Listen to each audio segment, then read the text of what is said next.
আল ইনসাফ টেইলার্স নিত্য নতুন ডিজাইনের নির্ভরযোগ্য প্রতিষ্ঠান। জানুয়ারির 1 তারিখ ভালো ভালো খাইতেন, ভালো পোশাক পরতেন, বন্ধু বান্ধবীর কাছে ফোন দিতেন। বৈশাখের 1 তারিখ আগের থেকে টেলিফোন করে রাখতেন, বোটানিক্যাল গার্ডেনে আইসো। হালাকে ওইটা মুসলমানের অনুষ্ঠান না। মুসলমানের অনুষ্ঠান হলো জানুয়ারি নয়, বৈশাখ নয়, মুসলমানের অনুষ্ঠান হলো আজকে। মুসলমান অনুষ্ঠান হলো 10ই ফেব্রুয়ারি, 10ই মুহররম সামনে আইতাছে। আগামী জুমার পরেই 10ই মুহররম ইনশাআল্লাহ। সবাই ভালো থাকেন, সুস্থ থাকেন, 10ই মুহররম পর্যন্ত ভালো থাকেন।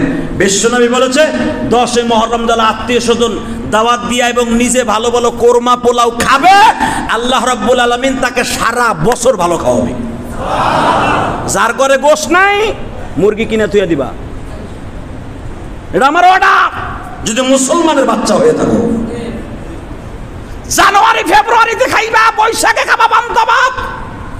ইলিশ মাছ কিনে তো 1 সপ্তাহ আগে, 1 সপ্তাহ আগে আল্লাহ যেদিনকে খেতে বলেছে তার নবীকে, নবী বলেছে 10ই মুহররম আমার উম্মত যত ভালো ভালো খাবে, আমি নবী ঘোষণা দিলাম তাদেরকে সারা বছর আল্লাহ ভালো খাওয়াবে। জানুয়ারির লেগে বৈশাখের লেগে 1 সপ্তাহ ইলিশ মাছের দাম বাড়বে, বিদায় ফ্রিজে ঢুকাও।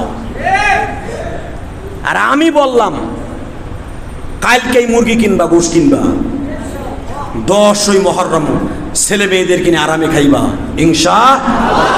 খাবেন তো সবাই? যদি কোন পয়সা নাই, করোনার কারণে কামাই নাই,